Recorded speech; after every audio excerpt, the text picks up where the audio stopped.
Yung pag-uusapan natin sa loan app na to ay si Mirai. Mirait Loan App. Mirait kasi iloko ko, ganun eh. Parang promising siya kasi napakaliit ng kanyang service fee. Don't be so quick na maniwala dito. First of all, hindi ko siya mahanap dun sa list of recorded online lending platform sa SEC. Baka problema lang yan, di ba? Kayo kaagad maniwala na ito siya, ha?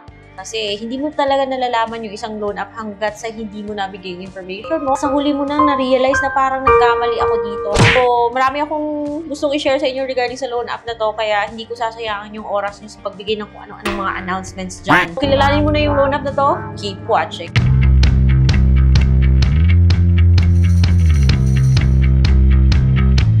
Is blah blah blah from Mirai Lending. Over the record lang.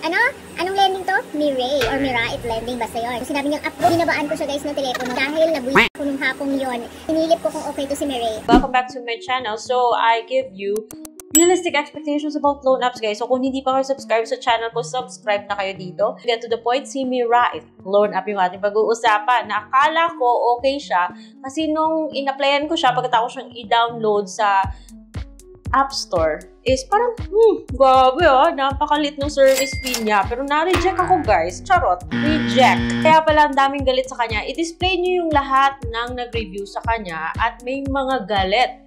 For example, disappointing, nangunguha lang daw ng information, scam lang daw yung app na to, and yada yada yada, which you guys should already take as a red flag, di ba? Iba na yung maingat.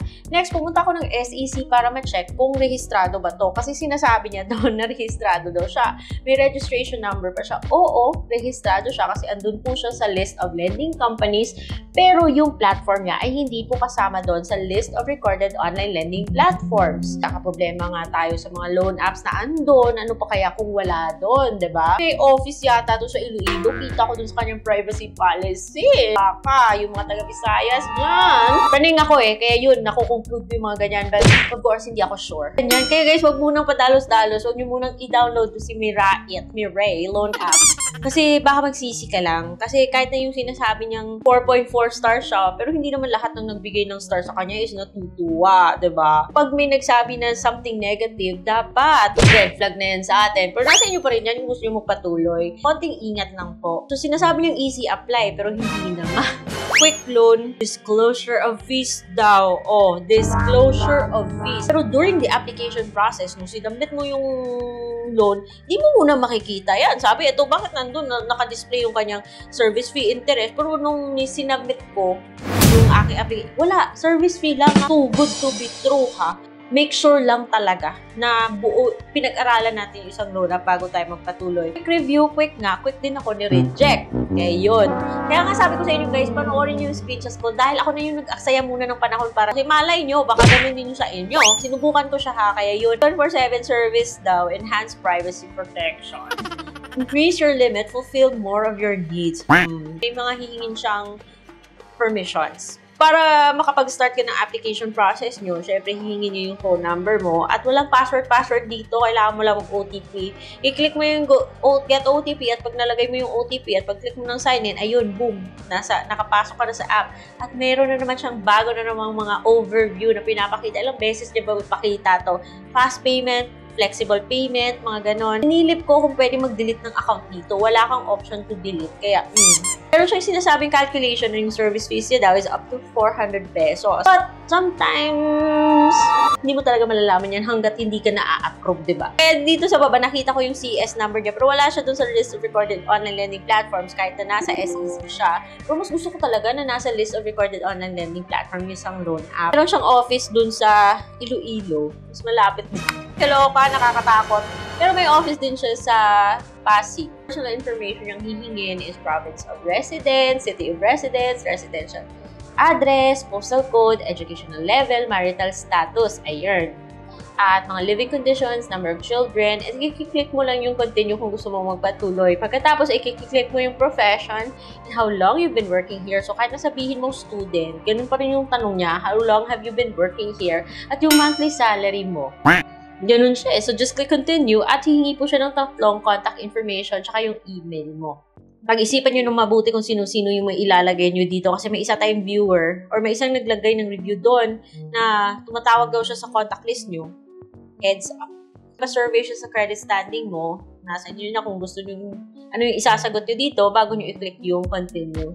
Yung mga IDs na hihingin niya, medyo limited. UMID, National ID, SSS, TIN, Passport, Driving License, Postal ID, Voter ID, tsaka Health Card. So, picturean mo yan. At pagkatapos mong i-picture, nakaka-capture niya yung details na andun. Kaya dapat clear. I-click mo lang yung continue kung gusto mong magpatuloy. At hihingi po siya ng account kung saan mo gusto ipa-disburse yung pera kung sakali approve ka. Pwedeng e-wallet, pwedeng bank. Pero as much as possible, don't give them your bank information. Meron akong bad experience kung bakit ayaw ko talaga magbigay ng bank information as much as possible. So, ayun, bank name, bank account, just fill it out. Risky yung mga ganito, kaya dapat pinag-iisipan bago tayo magbigay ng mga information eh. Continue. Ayun, lumabas. Taurus Credit. Hindi pala si Mirai or Mirait yung magpapautang sa'yo. Parang siyang hub. Parang siyang third party. Ang labo, dapat alam natin kung sino yung nagpapautang para alam natin kung kanino tayo may obligation at sino yung magpa-follow up sa atin kung sakaling may problema, di ba? Huwag yung ganito, walang label, nakaka-confuse. Taurus Credit. So sabi reference interest rate daw, reference 3%. 660 na daw yung nag-apply. And quota is from 800 to 40,000. But of course, kung first time, huwag kang mag-expect na 40,000 ka kaagad. So, nung pinundot ko si Taurus Credit, ayan, lumabas, 10,000 pesos. Pero of course, skeptic ako dito kasi hindi naman lahat ng mga loan app, yung mga loan apps, hindi naman talaga magbibigay ng mataas na amount kung first time mo. How much more yung parang third party. So, itong si Taurus Credit, hindi ko siya mahanap sa list of recorded online lending platforms dun sa SEC. Kaya, paulit-ulit ko talaga sasabihin na pag-isipan mo talaga to. So, sinasabi niyang 90 days. Pero syempre, duda tayo dito. Natuto na ako guys from experience. So, yung amount to marireceive is 9,992 because yung service fee daw is 8 pesos lang. Too good to be true. Mga ganito, hindi ako kagad naniniwala. Pero nasa inyo. So, sabi niya, date of application daw is March 3 and due date is 6/09/2024. But natuto na tayo from the different loan apps na napanood nyo, from the different loan apps na pinag-usapan na natin dito sa channel. Most of them 7 days, diba? And then, kunyari, may long term, pero yung parang minimal lang yung amount, pero the rest of your amount, babayaran mo after 7 days. Pinlik ko yung confirm, guys! Tinignan ko talaga mang ma-approve ako dito kasi sabi niya, fast approval daw. Kinakabahan ako kasi parang feeling ko hindi lang 8 pesos yung service fee nito eh. At saka, alam ko, may feeling din ako na hindi 1,000. Kung sakali ma-approve, hindi lang 1,000 yung hindi 10,000 yung ma-approve sa akin. Kaya yun, kinonfirm ko, and after a few minutes, reject. Sorry! Klikan ko yung mga comments. Parang kaduda-duda yung mga nagbigay ng 5 stars sa kanya. Bigyan ng pansin yung mga nagbigay sa kanya ng mababang rating. For example, don't use this app. Nangaharas daw siya sa 470. Itong mga scammer na to, kinokontak lahat ng nasa contact person ko kahit di nilagay sa reference. Harassment. Before my due date, my friends received messages that I'm wanted for a staff for my Mirait loan. And disappointed daw siya. Kahit na hindi mo pa due date, masisipag silang mag-follow up. Remember, it's very risky to just give away your information to loan apps like this. Kaya nga dapat iisipan. Kaya kung hindi pa kayo subscribe sa channel ko, subscribe na kayo because dito, ako yung nagde-try para sa inyo. Watch na lang kayo at pagkatapos ng video, dun kayo mag-decide kung dapat ko bang ibigay yung personal information ko sa lokong loan app na to or okay ba talaga. Kung meron kayong loan apps na gustong pasilip sa akin, comment below. And I hope meron kayo natutunan dito. Kung sakali may nakalimutan man ako, lagay nyo sa comment section. Keep your comments friendly. Ayaw natin ng negative energy dito. And that's all for today. I'll see you on my next vlog. Bye!